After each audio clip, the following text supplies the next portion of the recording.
Hello everyone, welcome back to my page Brinda's Dream. আজ দশমী, আর কিভাবে যেন দেখতে দেখতে 4টা দিন শেষ হয়ে গেল। হবিগঞ্জে দশমীর দিন সকালবেলা সবাই পূজা মণ্ডপে যাচ্ছিল মা দুর্গাকে বরণ করতে, আর আমি স্নান টান সেরেই একদম রেডি হয়ে বের হয়ে গেছি, কারণ আমার মামার বাড়ি যেতে হবে। হবিগঞ্জের এত কাছে এসে যদি দিদিমাকে না দেখে যাই তাহলে তো পূজাই কমপ্লিট হবে না। তো যেই ভাবা সেই কাজ, আমি আর তোমার প্রিপারেশন নিয়ে বের হয়ে গেলাম। বাট মনের মধ্যে একটা চাপা কষ্ট কাজ করতেছিল যে আর 2টা দিন যদি পূজাটা থাকতো। দেখতে দেখতে একদম পূজা শেষের পর্যায়ে চলে আসছে, মনে হচ্ছে যে চোখের পলক ফেলতে ফেলতে পূজা শেষ হয়ে গেছে।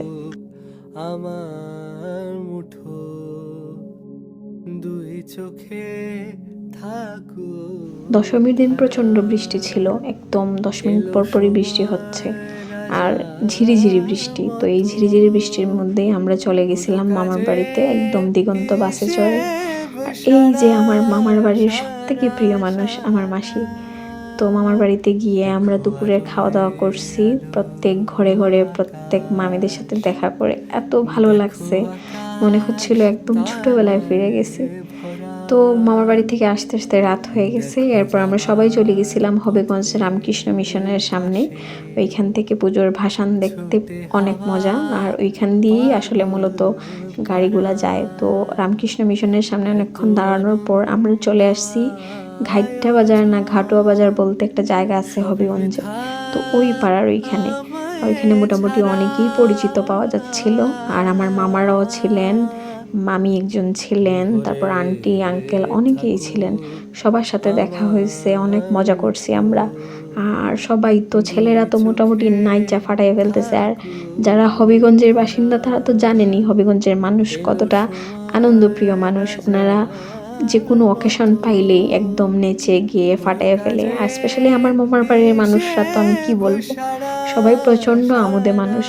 ওনারা তো যে কোনো অকেশন পাইলেই একদম নেচে ফাটাইয়া দেয়। আর পূজার ভাসান বলে কথা, হবিগঞ্জের প্রত্যেকটা মানুষ দেখতেছি নাচতেছে, ছেলে মেয়ে মহিলা বাচ্চারা সবাই একদম নাইচা ফাটাইয়া দিতেছে। বাট আমি নড়তে পারতেছিলাম না, লিটারালি আমার পা ফুলে আমার জুতা পায়ে লাগতেছিল না। আমি একটা ছেঁড়া স্যান্ডেল পরে বের হয়েছি পূজা দেখতে, ভাসান দেখতে। পাগল পারা এত আনন্দ আয়োজন সবই বৃথা আমায় ছাড়া।